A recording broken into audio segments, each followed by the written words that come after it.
Halo, perkenalkan nama saya Amalia Kristania. Saat ini saya sedang menjalani semester 6 di Universitas Tadulako, jurusan Teknik Informatika. Nah, sebelum itu, saya memohon maaf jika ada kebisingan suara, dan saya berterima kasih kepada tim Sweet Media yang telah memberikan saya kesempatan ini untuk membuat sebuah video interview. Nah, adapun beberapa pertanyaan yang saya akan jawab melewati video ini. Nah, pertama-tama, pertanyaan pertama itu yaitu menjelaskan mengenai flow algoritma dari soal scanning test yang sudah saya kerjakan sebelumnya. Nah, dari dalam penyelesaian soal tes tersebut, kedua soalnya saya menggunakan bahasa pemrograman C++. Nah, pada soal pertama itu saya menggunakan metode looping yang di dalamnya terdapat fungsi for, yang fungsi for itu memiliki fungsi sebagai loopingan untuk menjadikan angka desimal ke angka biner sesuai permintaan dengan soalnya. Sedangkan soal yang kedua, saya menggunakan metode sweet case yang semacam kondisi lebih dari satu, kemudian di awal runningannya terdapat kondisi. Nah, yang kondisi pertama itu Indonesia, Inggris, dan kondisi yang kedua itu yaitu Inggris, Indonesia. Nah, kemudian masuk pada tahap sweet case-nya, yang dimana jika kita memilih nomor satu, maka yang akan keluar sebagai output-nya itu bahasa Indonesia, nantinya munculnya bahasa Inggris dari hasil kondisi sweet case tersebut. Begitupun sebaliknya jika kita memilih nomor dua. Nah, pertanyaan selanjutnya, mengapa saya tertarik di back-end developer ini? Nah, alasan itu karena saya ingin tahu lebih dalam lagi bagaimana cara mengaplikasikan ilmu yang saya dapatkan di teknik informatika ke dalam back-end developer ini. Nah, saya sangat senang sekali di bagian perkembangan teknologi. Oleh sebab itu, saya ingin sekali dapat berkontribusi dalam pengembangan teknologi ini, dan ke depannya saya ingin sekali membuat sebuah website yang bermanfaat positif untuk orang lain. Nah, selanjutnya, apakah saya pernah mengerjakan proyek atau tugas kuliah bersama tim? Kalau pernah, bagaimana strategi kolaborasinya? Tentu saja bekerja sama dalam tim itu di perkuliahan itu sudah hal yang biasa. Jadi sudah sering sekali dosen-dosen saya memberikan tugas atau proyek yang dikerjakan bersama tim. Nah, ada strategi yang dilakukan dengan sesuai dengan pengalaman yang saya punya, yaitu pada saat kami diberikan sebuah proyek dari dosen, pertama-tama kami menentukan metode penyelesaiannya bagaimana. Nah, kemudian membagi tugas sesuai dengan kebutuhan dan kemampuan dari anggota tim, kemudian saling mempercayai. Jadi, anggota tim dalam bekerja, jadi tidak ada yang lebih dominan. Kemudian kami membaginya sesuai dengan porsi anggota tim anggota tim kami. Nah, sesuai dengan cara tersebut dapat membangun komunikasi yang jelas agar tidak adanya miskomunikasi dalam tim dalam pengerjaan proyek tersebut. Karena menurut saya komunikasi dalam tim itu sangat penting untuk mencapai tujuan, yaitu dapat menyelesaikan proyek yang maksimal sesuai dengan deadline, sehingga kita juga mendapatkan hasil yang maksimal. Nah, yang selanjutnya itu bagaimana jika mengalami kesulitan dalam coding, bagaimana langkah-langkah mengatasi kesulitan tersebut. Nah, tentu saja saya juga sering sekali mengalami kesulitan dalam coding, apalagi mungkin ini hal yang update. Menurut saya, codingan itu update, yang berbau dengan teknologi itu update, sehingga kalau mendapatkan kesulitan itu sudah sangat sering.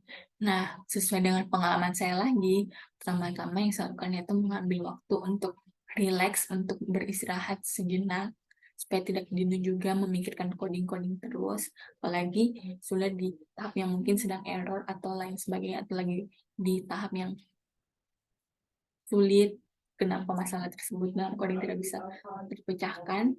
Nah, saya relaksasi sejenak biar tidak jenuh. Kemudian jika masalah belum bisa terpecahkan dalam coding, saya cari tahu apa inti kesulitannya tersebut, di bagian mana yang terjadi error. Nah, bisa jadi akar permasalahannya itu dari saya sendiri. Mungkin saya kurang fokus, mungkin saya kurang teliti, mungkin saya belum terlalu detail memperhatikan codingannya, di bagian mana yang error. Jika mungkin tidak ada, saya belum menemukan solusi dari kesulitan tersebut, saya mungkin mencarinya lewat Google ataupun menonton tutorial di YouTube. Bagaimana cara mengatasi kesulitan tersebut. Kalaupun belum mendapatkan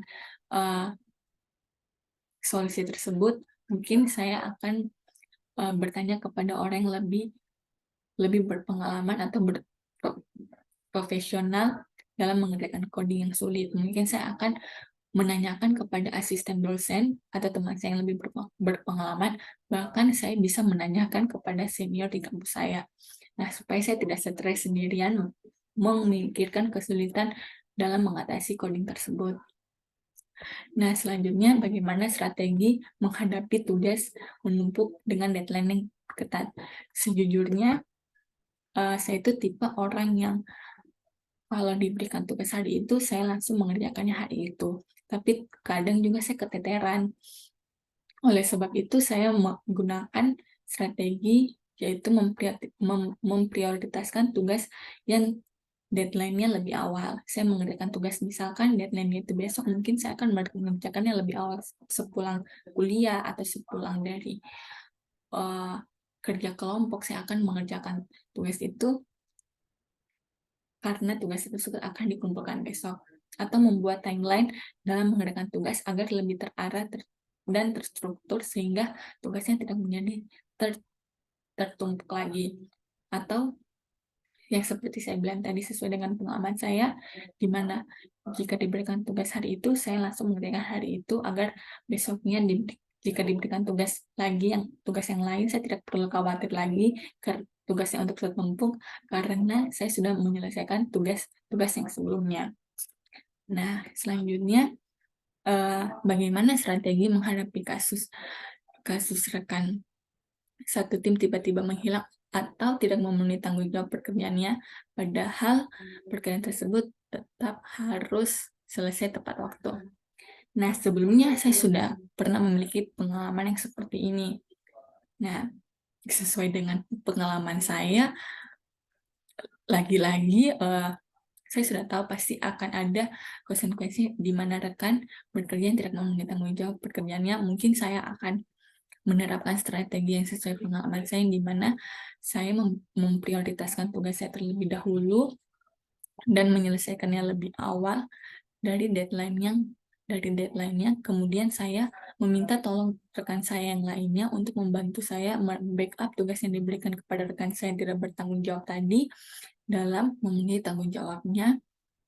Dan jika mungkin tidak mendapatkan solusi, mungkin saya akan meminta dispensasi atau solusi dan bantuan dari atasan saya agar diberikan keringanan atau kemudahan untuk memenuhi pekerjaan tersebut. Nah, yang terakhir, apa yang biasanya saya lakukan melepaskan stres? Nah, mungkin yang biasa saya lakukan stres itu ngobrol bersama sahabat saya untuk meluapkan apa yang saya streskan, apa yang menjadi pikiran saya, apa yang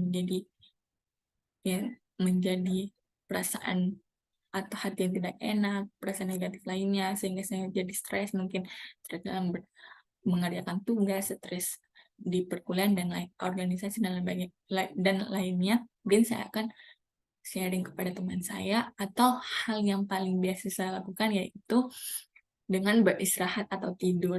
Karena menurut saya dengan memperbaiki suasana hati dan pikiran saya bisa beristirahat sejenak, tidur, mungkin dari siang sampai sore saya tidur, sehingga kalau bangun rasanya lebih fresh, rasanya suasana hati saya kembali mood, dan juga menurut saya dengan beristirahat dapat meningkatkan energi saya. Nah, mungkin sekian dari beberapa paparan jawaban yang dapat saya sampaikan. Mungkin ada beberapa kekurangan dari saya, untuk itu saya mohon maaf. Dan sekali lagi terima kasih atas kesempatan yang diberikan kepada saya.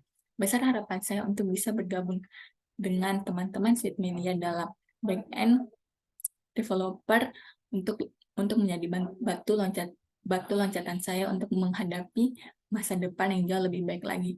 Terima kasih.